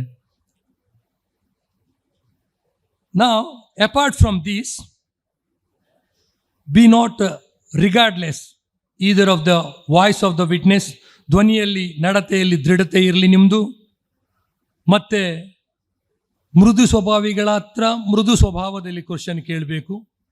ಕೆಲವರು ವಿಟ್ನೆಸ್ ಸ್ವಲ್ಪ ಗಟ್ಸಾಗಿ ಇರ್ತಾರೆ, ಅವರಲ್ಲಿ ನೀವು ಒಮ್ಮೊಮ್ಮೆ ನೀವು ಕೂಡ ಒಂದು ಸ್ವಲ್ಪ ದಪ್ಪ ವಾಯ್ಸಲ್ಲಿ ಕೆಲವೊಂದು ಸಂದರ್ಭದಲ್ಲಿ ಸ್ವಲ್ಪ ದಪ್ಪ ವಾಯ್ಸಲ್ಲೂ ಕೇಳಬೇಕಾಗುತ್ತೆ. ಸಂದರ್ಭಕ್ಕೆ ತಕ್ಕ ಹಾಗೆ ಇಡೀ ಥ್ರೂಔಟ್ ಕ್ರಾಸ್ ಎಕ್ಸಾಮಿನೇಷನ್ನಲ್ಲಿ ಏನು ಸರ್ ಅಂತ ಕೇಳಿದರೆ ಕೆಲವರು ಉತ್ತರ ಕೊಡಲ್ಲ. ಅವರು ಸ್ವಲ್ಪ ದಪ್ಪ ಜನ್ಮದವರು ಇರ್ತಾರೆ, ಅವರು ಉತ್ತರ ಬೇಕಾದಾಗೆ ಕೊಡಲ್ಲ. ಆವಾಗೊಂದು ಸ್ವಲ್ಪ ನಿಮ್ಮ ವಾಯ್ಸನ್ನು ರೈಸ್ ಮಾಡಬೇಕಾಗುತ್ತೆ ಕೆಲವೊಂದು ಕಡೆ. ಸೊ ಇದು ಇರಲಿ. ಮತ್ತು in a criminal trial, so long as your cause stands well, ask but some few questions ಅನ್ನು. ಮತ್ತು ನಾವು ಕೆಲವೊಂದು 4 ಕ್ರಾಸ್ ಎಕ್ಸಾಮಿನೇಷನನ್ನು ವಿಟ್ನೆಸ್ ವೈಸ್ ಹೇಳ್ತೇನೆ. ಕ್ರಾಸ್ ಎಕ್ಸಾಮಿನೇಷನ್ ನಾವು ಇಂಪಾರ್ಟೆಂಟ್ ಮಾತ್ರ ಹೇಳ್ತೇನೆ. Cross examination in case of dying declaration, ಮರಣ ಶಾಸನದ ಬಗ್ಗೆ ಪಾರ್ಟಿ ಸವಾಲು ಹೇಗೆ ಮಾಡಬೇಕು ಅಂತ. Honourable apex court in catena of judgments held, ಈಗ ರೀಸೆಂಟಾಗಿ Irfan versus State of UP 2023 guidelines ಕೊಟ್ಟಿದೆ Supreme Court. SEC online SC 1060 ಸ್ವಲ್ಪ ಕೆಲವು ಗೈಡ್ಲೈನ್ಸ್ ಸುಪ್ರೀಂ ಕೋರ್ಟ್ ಕೊಟ್ಟಿದೆ. That is Irfan versus State of UP 2023 SEC online SC 1060, wherein the Honorable Apex Court held there is no hard and fast rule for determining when a dying declaration should be accepted. The duty of the court is to decide this question in the facts and surrounding circumstances of a case and be fully convinced of the truthfulness of the same. Certain factors below reproduced. Number 1, whether the person making the statement was in expectation of death, whether the dying declaration was made at the earliest opportunity, that is rule of first opportunity, whether there is any reasonable suspicion to believe the dying declaration was put in the mouth of the dying person, whether the dying declaration was a product of prompting, tutoring, or leading at the instance of police or any interested party, whether the statement was not recorded properly, whether the dying declarant had opportunity to observe the incident, whether the dying declaration has been consistent throughout. So ಇಂಥ ಗೈಡ್ಲೈನ್ಸನ್ನು supreme court ಸುಮಾರು ಕೊಟ್ಟಿದೆ. ನಾನು ಒಂದು dying ಡಿಕ್ಲರೇಷನ್ನ ವಿಟ್ನೆಸ್ಸನ್ನು cross ಆದಾಗ witness almost death ಬೆಡ್ಡಲ್ಲಿ ಇರ್ತಾರೆ. ಆವಾಗ ನೀವು record ಮಾಡಿಕೊಂಡಿದ್ದು ಅವರನ್ನು ಎಕ್ಸಾಮಿನ್ ಮಾಡುವಂಥ ಅಪೋರ್ಚುನಿಟಿ ಇಲ್ಲ, ಕ್ರಾಸ್ ಎಕ್ಸಾಮಿನ್ ಮಾಡುವಂಥ ಅಪೋರ್ಚುನಿಟಿ ಇಲ್ಲ. ಸೊ ಸುಪ್ರೀಂ ಕೋರ್ಟ್ ಕೂಡ ಹೇಳಿದೆ, ಒಬ್ಬ ಡೈಯಿಂಗ್ ಡಿಕ್ಲರೇಷನನ್ನು ಕ್ರಾಸ್ ಮಾಡುವಾಗ ಏನೇನು ನೀವು ಅನುಸರಿಸಬೇಕು ಅಂತ. ಯಾಕೆಂತ ಹೇಳಿದ್ರೆ ಕ್ರಾಸ್ ಎಕ್ಸಾಮಿನೇಷನ್ಗೆ ಅವರು ಸಿಗುವುದಿಲ್ವೇ, ಅವರಷ್ಟು ಹೊತ್ತಿಗೆ ಬದುಕಿರಲ್ಲ. ಸೊ ಈ ಸಂದರ್ಭದಲ್ಲಿ ನೀವು ಡೈಯಿಂಗ್ ಡಿಕ್ಲರೇಷನ್ ರೆಕಾರ್ಡ್ ಮಾಡಿದವರು ಡಾಕ್ಟರ್ ಅಥವಾ ಸರ್ಟಿಫೈಡ್ ಮಾಡಿದಂಥ ಡಾಕ್ಟರ್, ರೆಕಾರ್ಡ್ ಮಾಡಿದಂಥ ಪೊಲೀಸ್, ಇವರಲ್ಲಿ ಯಾವ ರೀತಿಯಾಗಿ ಪ್ರಶ್ನೆಯನ್ನು ಕೇಳಬೇಕು ಅಂತ. ಕೆಲವು ಎಲ್ಲಿಂದ ಪ್ರಾರಂಭ ಮಾಡಬೇಕು ಅಂತ ಹೇಳಿದರೆ, ನೀವು ವಾರ್ಡಲ್ಲಿ ಅಡ್ಮಿಟ್ ಮಾಡಿದ ನಂತರ ಪೇಷಂಟ್ನ ಬಿ ಪಿಯಿಂದ ಹಿಡಿದು ಅಡ್ಮಿಟ್ ಮಾಡುವಾಗ ಎಷ್ಟು ಬಿ ಪಿ ಇತ್ತು, ಬರ್ನ್ ಇಂಜುರೀಸ್ ಪರ್ಸೆಂಟೇಜ್ ಎಷ್ಟು ಇತ್ತು, ಆ ಬರ್ನ್ ಇಂಜುರೀಸ್ ಇಷ್ಟು ಪರ್ಸೆಂಟೇಜ್ ಇದ್ದಾಗ ಬ್ಲಡ್ ಸರ್ಕ್ಯುಲೇಷನ್, ಮೈಂಡಿಗೆ ಬ್ಲಡ್ ಸರ್ಕ್ಯುಲೇಷನ್ ಎಷ್ಟು ಪ್ರಮಾಣದಲ್ಲಿ ಹೋಗುತ್ತೆ, ಆವಾಗ ಅವನ ಮಾತುಗಾರಿಕೆ ಅಥವಾ ಸ್ವಯಂ ಬುದ್ಧಿಯ ಒಂದು ಕೆಲಸ ಮಾಡುತ್ತಾ, ಕೆಲಸ ಮಾಡುವುದಿದ್ದರೆ ಎಷ್ಟು ಪರ್ಸೆಂಟೇಜಲ್ಲಿ ಕೆಲಸ ಮಾಡ್ಬೋದು, ಅವನಿಗೆ ಸರಿಯಾದ ಸ್ಟೇಟ್ಮೆಂಟನ್ನು ಕೊಡಲಿಕ್ಕೆ ಆ ಸಂದರ್ಭದಲ್ಲಿ ಸಾಧ್ಯ ಇದೆಯಾ, ಇದನ್ನು ಎಲ್ಲ ಆಸ್ಪೆಕ್ಟನ್ನು ಕೇಳ್ತಾ ಬರಬೇಕು. ಇಲ್ಲದಿದ್ದರೆ ನಿಮಗೆ ಡಾಕ್ಟ್ರು, ಈಗ ನೀವು ಹಲವಾರು ಕೇಸಲ್ಲಿ ನೋಡ್ತಾ ಇರ್ತೀರಿ, is a fit condition to depose ಅಂತ ಬರೆದಿರ್ತಾರೆ. ಅವರು ಅದನ್ನು ಸರಿಯಾಗಿ ವಿವರಿಸಿ ಅವರ ಎಲ್ಲವನ್ನು ಚೆಕ್ ಮಾಡಿ, ಅದಕ್ಕೂ ಗೈಡ್ಲೈನ್ಸ್ ಸುಪ್ರೀಂ ಕೋರ್ಟ್ ಕೊಟ್ಟಿದೆ. ಅವನನ್ನು ರೆಕಾರ್ಡ್ ಮಾಡಲಿಕ್ಕೆ fit mental condition, physical and mental ಕಂಡೀಷನಲ್ಲಿ ಇದ್ದಾನಂತ. 90% ಈಗ ಕೆಲವೊಂದು ಕೇಸಲ್ಲಿ ಹೇಳ್ತಾರೆ 80% ಬರ್ನ್ ಇಂಜುರೀಸು ಇದ್ದರೆ ಹಾರ್ಟಿಂದ ಬ್ರೈನಿಗೆ ಬ್ಲಡ್ ಸರ್ಕ್ಯುಲೇಷನ್ ಕಡಿಮೆ ಆಗುತ್ತೆ. ಬ್ಲಡ್ ಸರ್ಕ್ಯುಲೇಷನ್ ಕಡಿಮೆ ಆದಾಗ ಅವನಿಗೆ ಮಾತಾಡಲಿಕ್ಕೆ ಬರಲ್ಲ, ಅಥವಾ ಮಾತಾಡೋದು ಅವನಿಗೆ ಮರೆಯುತ್ತಾ ಹೋಗ್ತದೆ, ಇಂಥದ್ದೆಲ್ಲ ಇರ್ತದೆ. ಸೊ ಈ ಎಲ್ಲ ಪಾಯಿಂಟ್ಸನ್ನು ಆ ಸಂದರ್ಭದಲ್ಲಿ ನೀವು ಕರೆಕ್ಟಾಗಿ ಕೇಳಬೇಕಾಗುತ್ತೆ. ಸೊ ಪ್ರತಿ ಒಂದು ವಿಚಾರವನ್ನು ಈ ಸಂದರ್ಭದಲ್ಲಿ ಇದು ಸಾಧ್ಯತೆ ಇದೆಯಾ, ಅವನಿಗೆ ಟ್ರೂತ್ ಡಿಪೋಸ್ ಮಾಡಲಿಕ್ಕೆ ಸಾಧ್ಯತೆ ಇದೆಯಾ ಅಂತ. ಮತ್ತೆ ನೆಕ್ಸ್ಟ್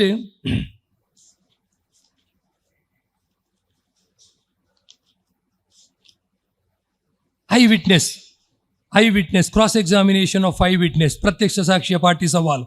ಇದು it requires A great attention and also it will be more resourceful when you get close to them and assess their character, motivation and fears to fully understand their emotional reaction to what they claim and believe they saw. ಅವು eye witness ಅನ್ನು cross ಮಾಡುವಂಥ ಸಂದರ್ಭದಲ್ಲಿ ಸಾಕ್ಷಿ, ನಾನು ನಿಮಗೆ ಮೊದಲಾಗಿ ಇದನ್ನು ಹೇಳಿದ್ದೇನೆ, very important. Eye witness ಅನ್ನು ಕ್ರಾಸ್ ಮಾಡುವ ಸಂದರ್ಭದಲ್ಲಿ ಗಡಿಬಿಡಿಯಲ್ಲಿ ಯಾವ ಕ್ವಶನನ್ನು ಕೇಳಬೇಡಿ. ನೀವು ಇಮಿಡಿಯೇಟ್ ಆಗಿ ಮಿಡ್ಲಲ್ಲೇ ಜಂಪ್ ಮಾಡಿಬಿಟ್ಟು ಐ ವಿಟ್ನೆಸ್, ನೀವು ಇದನ್ನು ನೋಡಲೇ ಇಲ್ಲ, ನಿಮಗೆ ಗೊತ್ತೇ ಇಲ್ಲ, ಈ ರೀತಿಯ ಕ್ರಾಸನ್ನು ಮಾಡಲೇಬೇಡಿ. ನೀವು ಒಬ್ಬ ಪ್ರತ್ಯಕ್ಷ ಸಾಕ್ಷಿಯನ್ನು ಕ್ರಾಸ್ ಮಾಡಬೇಕಾದಾಗ ಅನುಸರಿಸಬೇಕಾದಂಥ ಇಂಪಾರ್ಟೆಂಟ್ ವಿಚಾರಗಳು ಏನಂತ ಹೇಳಿದರೆ, ಆ ಸಂದರ್ಭದಲ್ಲಿ ಅವ ಅಲ್ಲಿ ಇರಲಿಕ್ಕೆ ಸಾಧ್ಯತೆ ಇದೆಯಾ, ನಂಬರ್ 1. ಈ ಆಯುಧಗಳನ್ನು, ಇಂಥ ಆಯುಧಗಳನ್ನು ನೋಡುವಂಥ ಸಂದರ್ಭ ಇದೆಯಾ, ಈ ಆಯುಧಗಳನ್ನು ಅವನಿಗೆ ಗುರುತು ಮಾಡುವಂಥ ಸಂದರ್ಭ ಇದೆಯಾ, ಆ ಸ್ಪಾಟಲ್ಲಿ ಟೈಮಿಂಗ್ ಮರ್ಡ್ರಿಗೆ ಈ ಕೇಸಲ್ಲಿ ಬೇರೆ ಯಾವುದೂ ಇಲ್ಲ. ಇಂಪಾರ್ಟೆಂಟ್ ಯಾವುದು ಬರುವುದು ನಮಗೆ, ನಾವು ಇನ್ಸಿಡೆಂಟನ್ನು ಡಿನೈ ಒಮ್ಮೆಲೆ ಮಾಡುವುದಕ್ಕಿಂತ ಆ ಸ್ಪಾಟನ್ನು ಡಿನೈ ಮಾಡೋದು ಮತ್ತು ಟೈಮಿಂಗ್ಸನ್ನು ಡಿನೈ ಮಾಡೋದು. ಸ್ಪಾಟ್, ಟೈಮಿಂಗ್ಸ್ ಮತ್ತು weapons used for the commission of crime, ಇದೆಲ್ಲ ಇಂಪಾರ್ಟೆಂಟ್ ಆಗಿ ಬರುತ್ತೆ. ಇದನ್ನೆಲ್ಲ ಐ ವಿಟ್ನೆಸ್ಸಲ್ಲಿ ಇಂಥ ಥರದ ಕ್ವಶನನ್ನು ನೀವು ಕೇಳಬಹುದು. Next chance witness is someone who happens to be the place of at the place of crime. ಈ ಚಾನ್ಸ್ ವಿಟ್ನೆಸ್ಸನ್ನು ಆ ಸಂದರ್ಭದಲ್ಲಿ ಪ್ರೆಸೆಂಟಲ್ಲಿ ಇದ್ದಾನೋ ಅಥವಾ ಅಲ್ಲಿ ಪ್ರೆಸೆಂಟ್ ಇರುವಂತಹ ಕಾರಣ, ಅದು ವೆರಿ ಇಂಪಾರ್ಟೆಂಟ್ ಚಾನ್ಸ್ ವಿಟ್ನೆಸ್ಗಳಿಗೆ. ಈಗ ಪೊಲೀಸರು ಸುಮಾರು ಕಡೆಯಲ್ಲಿ ಮಾಡ್ತಾರೆ, ಈ ಸಂದರ್ಭದಲ್ಲಿ ಅವ ಅಲ್ಲಿ ಹಾದು ಹೋಗ್ತಾ ಇದ್ದ, ಆ ಸಂದರ್ಭದಲ್ಲಿ ಅವ ಮಧ್ಯರಾತ್ರಿ ಎದ್ದು ಎಲ್ಲಿಗೋ ಬರ್ತಾ ಇದ್ದ, ಆವಾಗ ಅದನ್ನು ನೋಡಿದ ಅಂತ. ಇಂಥ ಚಾನ್ಸ್ ವಿಟ್ನೆಸ್ಗಳನ್ನು ಕ್ರಾಸ್ ಮಾಡುವಾಗ ಬೇರೆ ಯಾವುದನ್ನು ನೀವು ಇಂಪಾರ್ಟೆಂಟ್ ಮನಸ್ಸಲ್ಲಿ ಇಟ್ಕೊಳ್ಬೇಕಾದಂಥ ಒಂದೇ ಪ್ರಶ್ನೆ ಏನಂತ ಹೇಳಿದ್ರೆ, ಆ ಸಂದರ್ಭದಲ್ಲಿ ಆ ಸ್ಥಳದಲ್ಲಿ ಅವ ಇರಲಿಕ್ಕೆ ಯಾವ ಕಾರಣ, ಅಷ್ಟೇ. ಅವ ಇರುವಂಥ ಕಾರಣ ಏನಾದರೂ ಇರ್ತದ, ಇಷ್ಟನ್ನು ನೀವು ಮಾಡಿದರೆ ಸಾಕು. ಮತ್ತು ಐಡೆಂಟಿಫಿಕೇಷನ್ ಆಫ್ ದ ಎಕ್ಯೂಸ್ಡ್, ನಿಮಗೆ ಅವನಿಗೆ ಐಡೆಂಟಿಫಿಕೇಷನ್ ಮಾಡುವಂಥ ಸಂದರ್ಭ ಅವನಿಗೆ ಇರ್ತದ, ಅವನಿಗೆ ಡಿಸೀಸ್ನ ಗುರುತ ಇರುತ್ತಾ, ಇದೆಲ್ಲ ಚಾನ್ಸ್ ವಿಟ್ನೆಸ್ಸಿಗೆ. ಮತ್ತು cross examination of investigation officer. So investigation ಆಫೀಸರಲ್ಲಿ ಕ್ರಾಸ್ ಎಕ್ಸಾಮಿನೇಷನ್ ಮಾಡುವಾಗ ನಿಮಗೆ ಬೇರೆ ಯಾವುದನ್ನು ಕೇಳಲಿಕ್ಕೆ ತುಂಬ ಅವಕಾಶ ಸಿಗಲ್ಲ. ಒಂದು ಟೈಮಿಂಗ್ಸನ್ನು ಕೇಳ್ಬೋದು, ಇನ್ಸಿಡೆಂಟ್ನ ಟೈಮಿಂಗ್ಸ್ ಕೇಳ್ಬೋದು, ಅರೆಸ್ಟ್ ಕೇಳ್ಬೋದು, ರೆಕಾರ್ಡಿಂಗ್ ಆಫ್ ಸ್ಟೇಟ್ಮೆಂಟ್ ಕೇಳ್ಬೋದು, ಮಹಸಸ್ ಅನ್ನು ಕೇಳ್ಬೋದು, ರಿಮಾಂಡ್ ಅಪ್ಲಿಕೇಶನ್ ಬಗ್ಗೆ ಕೇಳ್ಬೋದು. ಸೊ ಇದನ್ನೆಲ್ಲವನ್ನು ಇದರಲ್ಲಿ ಡಿಸ್ಕ್ರಿಪ್ಷನ್ಸ್ ತರ್ಬೋದು. ಮಾಸರ್ ಮಾಡುವಂಥ ಕಾಲ, ಅವನನ್ನು ಯಾವಾಗ ಅರೆಸ್ಟ್ ಮಾಡಿದ್ದು, ರಿಮಾಂಡ್, FIR ಕಳಿಸಿದ್ದು, FIR ರಿಜಿಸ್ಟರ್ ಮಾಡಿದ್ದು, ಅರೆಸ್ಟ್ ಮಾಡಿದ್ದು, ವಾಲಂಟ್ರಿ ಸ್ಟೇಟ್ಮೆಂಟ್ ತಗೊಂಡದ್ದು, ರಿಕವರಿ ಮಹಸಸ್. ಸೊ ಇದರ ಬಗ್ಗೆ ಡಿಟೇಲ್ ಆಗಿ ಕ್ರಾಸ್ ಎಕ್ಸಾಮಿನೇಷನ್ ಏನೇನು, ಯಾವುದು, ರಿಕವರಿ ಟೈಮಿಂಗ್ಸ್, ಆ weapons, descriptions of the weapons, ಇದನ್ನೆಲ್ಲವನ್ನು ಇನ್ವೆಸ್ಟಿಗೇಷನ್ ಆಫೀಸರಲ್ಲಿ ಕ್ರಾಸ್ ಮಾಡೋದು. ಮತ್ತು ಚೈಲ್ಡ್ ವಿಟ್ನೆಸ್ಸನ್ನು ಅಥವಾ ಎಸ್ಪೆಷಲಿ ಪೋಕ್ಸೋ ಕೇಸಲ್ಲಿ ಚೈಲ್ಡ್ ವಿಟ್ನೆಸ್ಸನ್ನು so very very very careful ಆಗಿ ಮಾಡಬೇಕಾದಂಥ ಕ್ರಾಸ್ ಎಕ್ಸಾಮಿನೇಷನ್. ಇದರಲ್ಲಿ ನೀವು ಮಕ್ಕಳನ್ನು ಕ್ರಾಸ್ ಮಾಡುವಾಗ ಭಾರಿ ಜಾಗ್ರತೆಯಲ್ಲಿ ಮಾಡಬೇಕು. ಮಕ್ಕಳನ್ನು ಈ ಕ್ರಾಸ್ ಮಾಡುವಾಗ ನಿಮಗೆ ಮೇಯ್ನಾಗಿ ನಿಮಗೆ ಸಿಗುವಂಥ ಡಿಫೆನ್ಸ್ ಏನಂತ ಹೇಳಿದ್ರೆ, ಒಂದು ಪ್ಲೇಸ್, ಅಲ್ಲಿ ಕೂಡ ಪ್ಲೇಸ್ ಮತ್ತು ಟೈಮು ಇಂಪಾರ್ಟೆಂಟ್. ಮಕ್ಕಳನ್ನು ಸ್ಪೆಷಲಿ ಪೋಕ್ಸೋ ಕೇಸ್ ಅಥವಾ ಉಳಿದ ಕೇಸ್ ಯಾವುದೇ ಕೇಸಲ್ಲಿ ಪ್ಲೇಸ್ ಮತ್ತು ಟೈಮನ್ನು ನೀವು ಆದಷ್ಟು ಡಿಸ್ಪ್ರೂವ್ ಮಾಡಲಿಕ್ಕೆ ನೋಡಬೇಕು. ಇಂತೆಂಥ ಪ್ಲೇಸಲ್ಲಿ, ಯಾವ ಪ್ಲೇಸಲ್ಲಿ ಆಗಿದೆ ಮತ್ತು ಟೈಮನ್ನು. ಮಕ್ಕಳಲ್ಲಿ ಕ್ವಶನ್ ಕೇಳ್ತಾ ಹೋಗುವಾಗ ಅವರು ಆ ಸಿನಾರಿಯೋ, ಆ ಸೀಕ್ವೆನ್ಸ್ ಸಿನಾರಿಯೋವನ್ನು ತಪ್ಪಿಸಲಿಕ್ಕೆ ನೀವು ನೋಡಬೇಕು. ಅದು ವೆರಿ ಇಂಪಾರ್ಟೆಂಟ್. ಸಿನಾರಿಯೋ ಮತ್ತು ಇನ್ಸಿಡೆಂಟ್ನ ಸಿನಾರಿಯೋ ಮತ್ತು ಆ ಪ್ಲೇಸ್ ಆಫ್ ಇನ್ಸಿಡೆಂಟ್, ಇದನ್ನು. ಮತ್ತೊಂದು ಸ್ವಲ್ಪ ಮೋಟಿವ್ ಬಗ್ಗೆ ಕೇಳ್ಬೋದು, ಪರಿಚಯದ ಬಗ್ಗೆ ಕೇಳ್ಬೋದು. ಅವನಿಗೂ ಇವರಿಗೆ ಏನಾದರೂ ಇರುವಂಥ ದ್ವೇಷ ಅಥವಾ ಅವ ಪರಿಚಯ ಹೇಗಿದ್ದಾನೆ, ಇದರ ಬಗ್ಗೆ ಒಂದು ಸ್ವಲ್ಪ ಕ್ವಶನನ್ನು ಕೇಳ್ಬೋದು. So next, cross examination of an expert witness. ಇದು ಟೆಸ್ಟ್ಸ್ ಬಗ್ಗೆ ಅಷ್ಟೇ ಕೇಳೋದು. ಈಗ ಸೈಂಟಿಫಿಕ್ ಆಫೀಸರ್ ಆಗಲಿ, FSL ಆಫೀಸರ್ ಆಗಲಿ, ಎಲ್ಲವನ್ನು handwriting expert, be handwriting expert or scientific expert, ಇವರಲ್ಲಿ ನೀವು ಬೇರೆ ವಿಧಾನ ಮಾತ್ರ, ನೀವು ಎಕ್ಸಾಮಿನೇಷನ್ ಮಾಡಿದಂಥ ವಿಧಾನಗಳನ್ನು ಕೇಳುವುದಷ್ಟೇ. ಬೇರೆ ಯಾವ ವಿಧಾನವನ್ನು ನೀವು ಅನುಸರಿಸಿದ್ದೀರಿ, ನೀವು FSL ಎಕ್ಸಾಮಿನೇಷನ್ ಮಾಡುವಾಗ ಯಾವ ವಿಧಾನದಿಂದ ನಿಮಗೆ ಈ ರಿಪೋರ್ಟ್ ಬಂದಿದೆ, ಯಾವ ಸೂತ್ರವನ್ನು ನೀವು ಅಳವಡಿಸಿದ್ದೀರಿ, ಇದರ ಬಗ್ಗೆ ಕ್ರಾಸ್ ಎಕ್ಸಾಮಿನೇಷನ್ ಅಷ್ಟೇ. ಮತ್ತು ಹ್ಯಾಂಡ್ ರೈಟಿಂಗ್ ಎಕ್ಸ್ಪರ್ಟ್ಗೂ ಕೂಡ ಸೇಮ್, ಯಾವ ವಿಧಾನದಿಂದ ಈ ನಿಮಗೆ ಉತ್ತರವನ್ನು ನೀವು ಬಂದಿದ್ದೀರಿ ಅಂತ ಕೇಳ್ಬೋದು. ಮತ್ತು ಟ್ರ್ಯಾಪ್ ವಿಟ್ನೆಸ್, ಅಫ್ಕೋರ್ಸ್ ಈಗ ಟ್ರ್ಯಾಪ್ ವಿಟ್ನೆಸ್ PC ಆ್ಯಕ್ಟಲ್ಲೆಲ್ಲ ಬಂದಾಗ ಅದನ್ನು ಹೇಗೆ ಮಾಡ್ಬೋದು ಅಂತ. ಅದು most of the witness tutored witness ಇರ್ತಾರೆ. ಅದರ ಬಗ್ಗೆನೂ ಕೇರ್ಫುಲ್ ಆಗಿ, ಅಂದರೆ ಪೊಲೀಸ್ ಟ್ಯೂಟರ್ಡ್ ಮಾಡಿರ್ತಾರೆ ಈ ಟ್ರ್ಯಾಪ್ ವಿಟ್ನೆಸ್ಸನ್ನೆಲ್ಲ. ಅವರು ಹೇಳಿದಾಗೆ ಆಲ್ಮೋಸ್ಟ್ ಅವರು ಹೇಳಿದಾಗೆ ಕೇಳ್ತಾರೆ. ಆ ಟ್ರ್ಯಾಪ್ ವಿಟ್ನೆಸ್ಸನ್ನು ಟ್ಯೂಟರ್ಡ್ ಬಗ್ಗೆ ಅದರ ಬಗ್ಗೆ ಕೇಳಬೇಕು. ಮತ್ತು cross examination of interested witness. So interested ವಿಟ್ನೆಸ್ಸನ್ನು ಕ್ರಾಸ್ ಮಾಡುವಾಗ ಸಂಬಂಧದ ಬಗ್ಗೆ ಕೇಳಬೇಕು. ನಿಮಗೂ ಅವನಿಗೂ ಯಾವ ಸಂಬಂಧ, ಏನು ಸಂಬಂಧ, ನೀವು ಇಲ್ಲಿ ಬರಲಿಕ್ಕೆ ಕಾರಣ ಏನು, ನಿಮಗೆ ಅವನಿಗೆ ಹೇಗಾದರೂ ಒಂದು ಹೆಲ್ಪ್ ಮಾಡಬೇಕು, ಸಹಾಯ ಮಾಡಬೇಕು, ಸಾಕ್ಷಿ ಹೇಳುವುದರ ಮುಖಾಂತರ, ಈ ರೀತಿಯಾಗಿ ಇಂಟ್ರೆಸ್ಟೆಡ್ ವಿಟ್ನೆಸ್. ಅದನ್ನು ಅವರ ಫಸ್ಟಿನ ಗೆಳೆತನ ಅಥವಾ ಅದರ ಸಂಬಂಧವನ್ನು ಫಸ್ಟಿಗೆ ತೆಗಿಬೇಕು. ಸೊ ಇದು ಇಂಟ್ರೆಸ್ಟೆಡ್ ವಿಟ್ನೆಸ್. ನೆಕ್ಸ್ಟ್, ರೆಸ್ ಜೆಸ್ಟೆ ವಿಟ್ನೆಸ್. ನಿಮಗೆ ಗೊತ್ತಿದೆ, ಅಂದರೆ ಇಮಿಡಿಯೇಟ್ ಐ ವಿಟ್ನೆಸ್ ಹೋಗಿ ಮತ್ತೊಬ್ಬ ವಿಟ್ನೆಸ್ಸಲ್ಲಿ ಹೇಳೋದು. ಈಗ ಘಟನೆ ಆದ ತಕ್ಷಣ ಘಟನೆಯನ್ನು ಒಬ್ಬ ಎಕ್ಸ್ ನೋಡಿರಲ್ಲ, ಬಟ್ ಒಬ್ಬ ನೋಡಿದಂಥ ವಿಟ್ನೆಸ್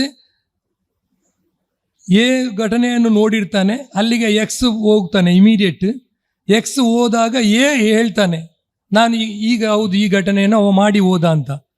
ನೋಡಿರಲ್ಲ ಘಟನೆಯನ್ನು. ಎಕ್ಸ್ ಅಲ್ಲಿಗೆ ಇಮಿಡಿಯೇಟ್ ಹೋದ ತಕ್ಷಣ ಹೇಗೆ ಎಕ್ಸ್ ಹೇಳ್ತಾನೆ ಇಂತೆಂಥವ ಮಾಡಿ ಹೋದ ಅಂತ. ಸುಪ್ರೀಂ ಕೋರ್ಟ್ ಹೇಳ್ತದೆ ರೆಸ್ ಜೆಸ್ಟೆ ವಿಟ್ನೆಸ್ ಅದನ್ನು ಬಿಲೀವ್ ಮಾಡಬಹುದು ಅಂತ ಹೇಳ್ತದೆ. As good as eye witness. ಅವ ಅಲ್ಲಿ ಹೋಗಿ ನೋಡಿದಾಗ ಇಮಿಡಿಯೇಟ್ ಆಗಿ ಇನ್ಸಿಡೆಂಟ್ ಇಮಿಡಿಯೇಟ್ ಅವ ಹೇಳಿದರೆ ಅವ as good as eye witness ಅಂತ. ಅಂಥ ಸಾಕ್ಷಿಯನ್ನು ಯಾವ ರೀತಿಯಲ್ಲಿ ಕ್ರಾಸ್ ಮಾಡಬೇಕು ಅಂತ, ಅಲ್ಲಿ ಹೋದಂಥ ಕಾರಣ, ಅಥವಾ ಅವನ ಮನೆಗಿಂದ ಇವನ ಮನೆಗೆ ಇರುವಂತಹ ದೂರ, ಇದನ್ನು ಈ ಬಗ್ಗೆ ಕ್ರಾಸ್ ಎಕ್ಸಾಮಿನೇಷನ್ ಮಾಡಬೇಕು. ಮನೆಯ ಆ ದೂರ, ಸಂಬಂಧ, ಅಲ್ಲಿಗೆ ಹೋಗುವಂಥ ಕಾರಣ, ಇದರ ಬಗ್ಗೆ ಕ್ರಾಸ್ ಎಕ್ಸಾಮಿನೇಷನ್ ಮಾಡಬೇಕು. ಸೊ ನಾವು ವಿತ್ ದಿಸ್ ನಾನು ಯಾವುದನ್ನು ಈಗ ಮಾಡಬಾರ್ದಂತ ಒಂದು ಚಿಕ್ಕ ಲಿಸ್ಟ್ ಕೊಡ್ತೇನೆ, ಯಾವುದ್ಯಾವುದು ಬೇಡ ಕ್ರಾಸ್ ಎಕ್ಸಾಮಿನೇಷನ್ ಅಂತ ಅಲ್ಲಿಗೆ ನಿಲ್ಲಿಸ್ತೇನೆ.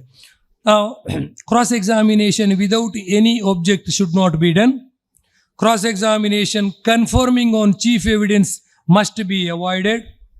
Cross examination on unimportant details and immaterial descriptions must be avoided. Cross examination in such manner attempting to affect the impossible is to be avoided. That is, in a manner too personal or too irrelevant on a pretext of it may lead to desired narrative. Insulting the witness to be avoided. Cross-examination in a manner discrediting the witness who have favored you case may be avoided. Random cross-examination to be avoided, and thought it feels random to the witness, you must be very appropriate as to where you are heading to. Cross-examination should not be more than what is necessitated in a manner not helpful but would become harmful to your case. Cross-examining the opposite party merely to satisfy the whims and the clients should also be avoided. Proving too many facts as contradictory in cross-examination also may hamper your case, as the evidence tendered by the witness may be totally ignored, including the ones which were favorable. Cross-examination should not be conducted against the witness who has not stated any material facts against the defense, should not ask or repeat asking the questions.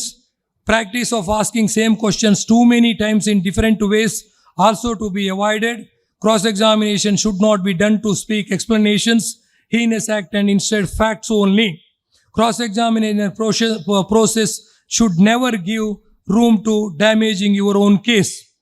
Now, the Honorable Apex Court recently Rajesh Yadav and others versus State of UP reported in 2022, Live Law SC 137, interfering in a matter of conviction order passed by the courts, convicting the accused under section 307 of IPC, as discussed in detail the evidence and the importance of witness in a criminal prosecution. So about the hostile witness annu kuda how far it is the evidence of hostile witness admissible anta, that also discussed. So complete witness hostile ಆಗಿದ್ದಾರೆ ಅಂತ ಹೇಳಿ ಏನು cross examination ಮಾಡದೆ ಬಿಡಬೇಡಿ.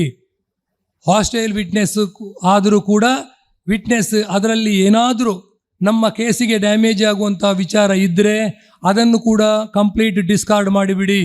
Cross examine hostile ಆಗಿದ್ದಾನಂತ ಬಿಟ್ಟು ಬಿಡಬೇಡಿ, defence evidence ಮಾಡಿಕೊಳ್ಳಿ, ಆರ್ ಎಸ್ ಅಟ್ಲೀಸ್ಟ್ 313 ಸ್ಟೇಟ್ಮೆಂಟಲ್ಲಿ ಬೇಕಾದನ್ನು ಹೇಳಿಸ್ಕೊಳ್ಳಿ.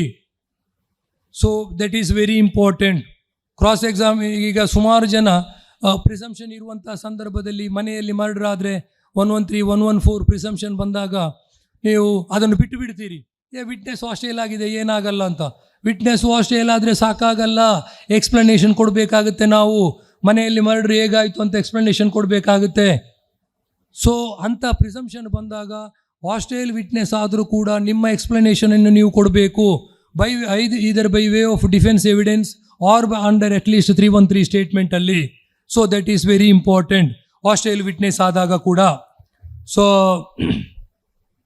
Next the recent Neeraj Datta versus State of NCT Delhi reported 2022, Live Law SC 1029. The Constitution Bench of the Honorable Apex Court in a PC case alli the importance of hostile witness once again in detail agi discuss ಮಾಡಿದ Honorable Supreme Court. So with this I'll conclude. Time already agide. So it can be said from the above discussion that a cross-examination is a crucial tool in the courtroom proceedings in both civil and criminal matters. The only major difference between civil and criminal cases is a witness turning hostile ಅಷ್ಟೇ, ಇದರಲ್ಲಿ hostile ಆಗುತ್ತೆ, ಅದರಲ್ಲಿ hostile ಆಗಲ್ಲ ಅಂತ. So with this I thank you for this. I thank all the office bearers of Bantwal Bar Association for this opportunity to speak. It was a joyful interaction, and it ನನ್ನನ್ನು ಪ್ರೀತಿಯಿಂದ ಆತ್ಮೀಯವಾಗಿ ಕರೆದು ನಿಮ್ಮ ಜೊತೆ ಈ ಇಂಟರಾಕ್ಷನ್ಗೆ ಅವಕಾಶ ಕೊಟ್ಟದ್ದಕ್ಕೆ ಮತ್ತೊಮ್ಮೆ ಮಗದೊಮ್ಮೆ ಎಲ್ಲರಿಗೂ ವಂದಿಸ್ತಾ ನನ್ನ ಎರಡು ಮಾತನ್ನು ನಿಲ್ಲಿಸ್ತೇನೆ.